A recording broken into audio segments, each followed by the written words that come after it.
Muy buenos días, bienvenidos a Directo América de France 24. Yo soy Elena Lozano y todo lo que verá a continuación es noticia. Iniciamos. Chile vota hoy para elegir a su próximo presidente entre 8 candidatos y a miembros del Parlamento, en unos comicios en los que por primera vez desde 2002 el voto es obligatorio. Las urnas ya están abiertas y unos 15,7 millones de chilenos están convocados a sufragar.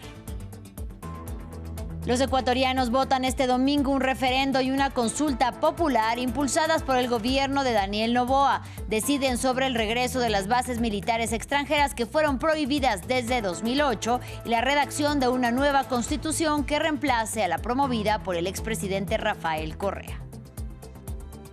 La marcha de la Generación Z en la Ciudad de México dejó 20 civiles y más de 100 policías heridos. Los enfrentamientos durante la manifestación contra la violencia e inseguridad en el país ocurrieron en el Zócalo, donde un grupo de encapuchados derribaron las vallas que protegían el Palacio Nacional y agredieron a la policía.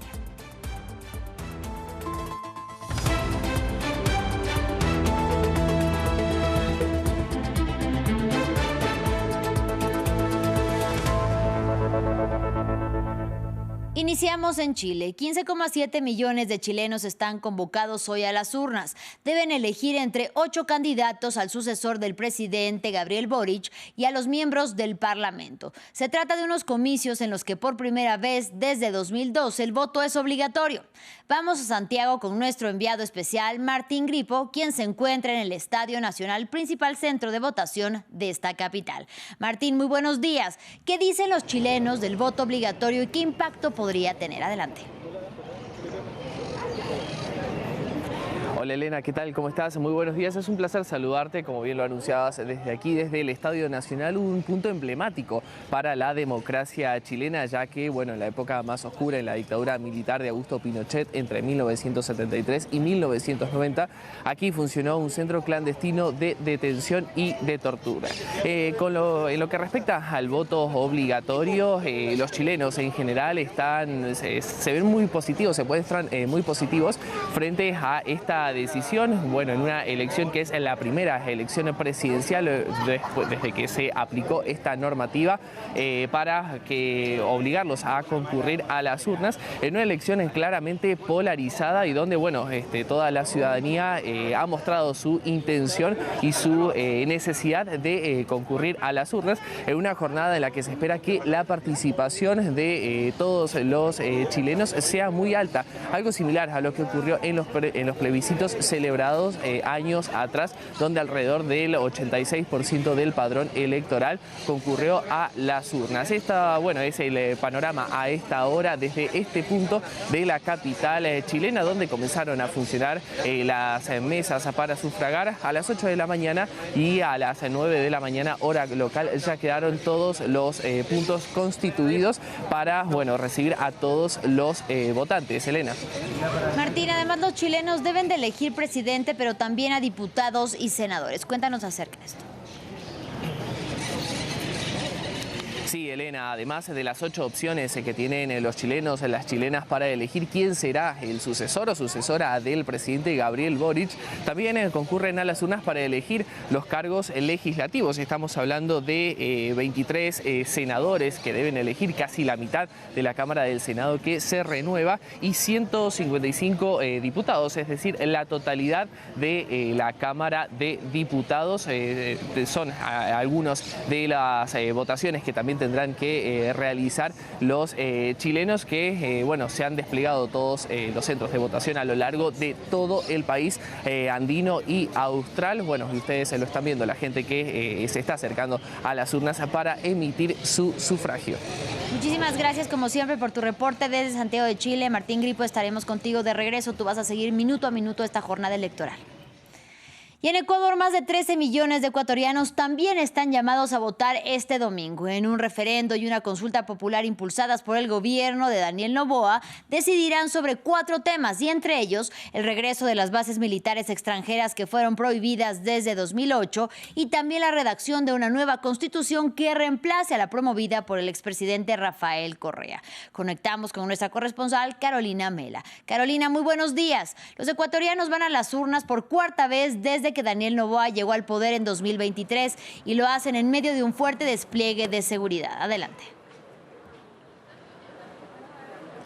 Así es, prácticamente se ha desplegado a toda la fuerza de la policía y de los militares. Son 118.000 hombres que están en las calles, no solamente en patrullaje, sino también custodiando los recintos electorales como este de aquí. Solamente en el que yo me encuentro he podido ver una docena de militares y es uno de los recintos que no necesariamente son de los más grandes que puede haber en la ciudad de Guayaquil, donde de manera particular se pone también la mirada en seguridad, porque justamente aquí hubo un atentado con coche bomba hace alrededor de un mes, así que la seguridad se ha resguardado mucho más, si es posible eso, de las últimas votaciones que ha pasado el país en los últimos 2 años cuando incrementó la violencia. Les decía que aquí en el país prácticamente la policía y los militares pues tienen un despliegue para poder reforzar la seguridad y sobre todo que en las últimas semanas se han dado varios operativos, prácticamente a diario operativos policiales para las capturas de nuevos criminales, algo que también se incrementa con la narrativa del presidente de que se necesita esta consulta popular y referendo con los cambios que se quieren hacer a la Constitución. Justamente, Carolina, ¿y cuáles son las claves de esta consulta popular y este referendo que decíamos es clave para el gobierno de Noboa? En el referendo hay 3 preguntas. Son que se prohíba la eliminación de la prohibición de las bases militares extranjeras en territorio ecuatoriano, quitar el financiamiento estatal a las organizaciones políticas y disminuir el número de asambleístas prácticamente a la mitad de lo que hay en este momento. En la consulta popular, la papeleta tiene una sola pregunta y es: ¿queremos o no una asamblea constituyente para escribir una nueva constitución? Y probablemente ahí está la clave de todo este proceso electoral que está viviendo el Ecuador, nuevamente el tercero en este año 2025. Y es que el presidente pues ve en esto que tener un marco legal un poco más a su medida, un poco más a las necesidades que él dice que tiene el país para poder hacer frente al tema del crimen organizado y la inseguridad, que es la principal preocupación que tienen los ecuatorianos. Esto ha tenido varios cuestionamientos de lado y lado. Ha habido una campaña por el sí muy fuerte por parte del gobierno y también de todos los funcionarios públicos, a pesar de que el presidente además también tomó una licencia para poder hacer campaña, estuvo gobernando al mismo tiempo. En este momento él no tiene una licencia, sin embargo, hace pocos minutos, cuando prácticamente se abrieron las urnas para este inicio de este proceso electoral, pues el presidente también hizo un nuevo anuncio en las redes sociales que ha capturado a uno de los criminales más peligrosos, un cabecilla de un grupo criminal denominado Los Lobos, que además de eso tenía mucha influencia transnacional porque operaba también desde España. Es un poco así como ha ido funcionando en estos 13 días de campaña, que además también históricamente son unas campañas muy cortas. Por lo general han sido campañas mínimas de 45 días y en este caso han sido apenas de 13 días. Ahí está, Carolina, me le agradecemos mucho la comunicación desde Ecuador y estaremos al pendiente de los resultados. Gracias. Y continuamos en México. La marcha de la Generación Z en Ciudad de México dejó 20 civiles y más de 100 policías heridos. Los enfrentamientos ocurrieron en el Zócalo, donde un grupo de encapuchados derribaron las vallas que protegían el Palacio Nacional y agredieron a la policía. La manifestación fue convocada contra la violencia e inseguridad en el país y participaron, además de los jóvenes, el llamado Movimiento del Sombrero, que surgió tras el asesinato del alcalde de Uruapan, Carlos Manso. Aquí los detalles. Tensión extrema frente al Palacio Presidencial de Ciudad de México. Los manifestantes atacan a los policías apostados frente al edificio. Un centenar de agentes y una veintena de manifestantes resultan heridos. Este es uno de los gobiernos más corruptos que hemos tenido. El narcogobierno vendido que en vez de defender al pueblo quiere defender a los corruptos y al narco. Antes, miles de personas se habían reunido respondiendo al llamamiento de representantes de la Generación Z y del Movimiento del Sombrerero, un colectivo creado tras el asesinato el pasado 1 de noviembre de Carlos Manso, alcalde de un municipio del estado de Michoacán en el oeste del país. El edil era conocido por su lucha incansable contra el crimen organizado. Un asesinato que reaviva el debate sobre la política de seguridad de Claudia Sheinbaum, en el poder desde hace más de un año. En la marcha, muchos reclaman más firmeza por parte de la presidenta y de su partido de izquierda, Morena. Amamos a México, ya estamos cansados, ya larga Aléjate de aquí, Morena. Estás destruyendo a México.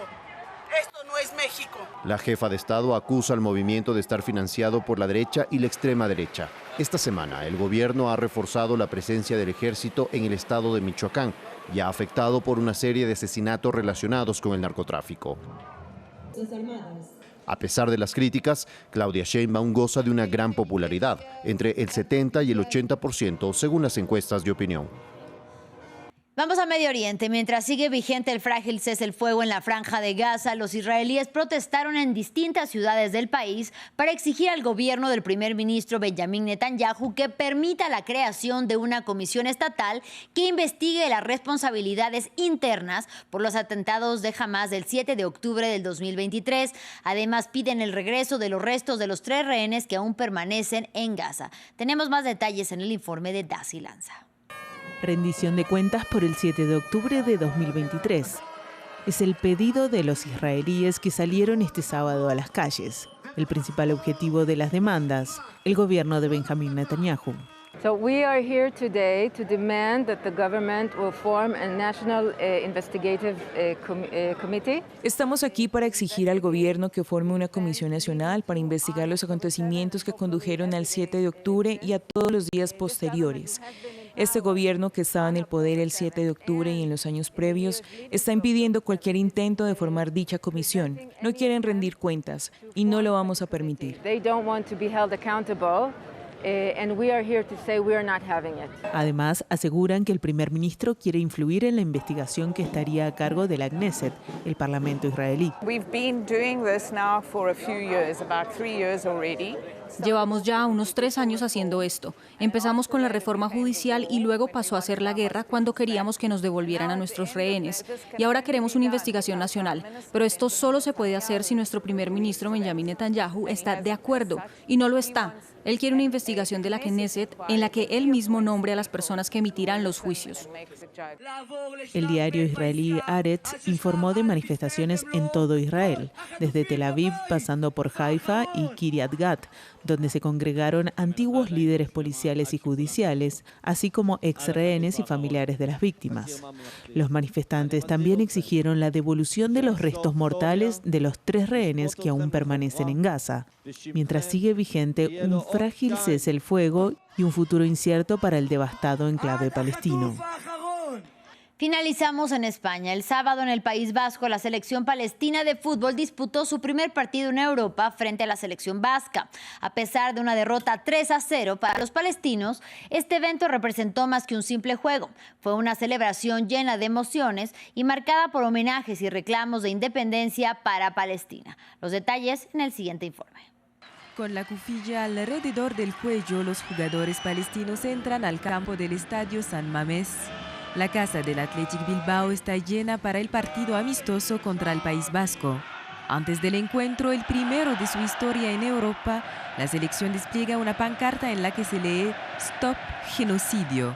Compuesta por jugadores que compiten en España, el equipo vasco se impone lógicamente 3-0. Pero para los palestinos, lo esencial está en otro lugar.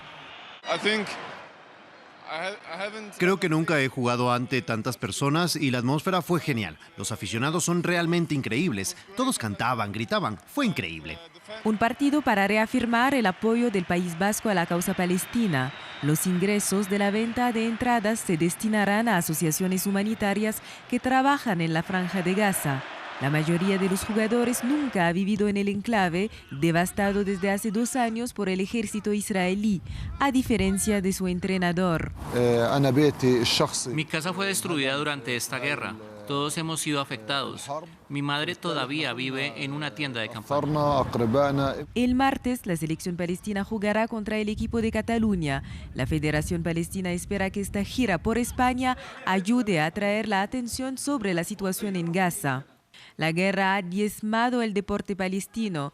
Todas las infraestructuras deportivas han sido destruidas en el territorio y más de 1.100 atletas, entrenadores y árbitros fueron asesinados. Así llegamos al final de este espacio informativo. Gracias por su compañía y hasta la próxima.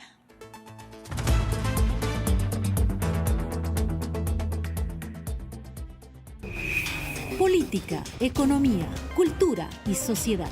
Todo lo que pasa en África está en France 24. Reportajes, corresponsales, invitados, análisis. Una visión global de los desafíos del continente y su diáspora global. Acompáñenme en África 7 días por France 24 y France24.com.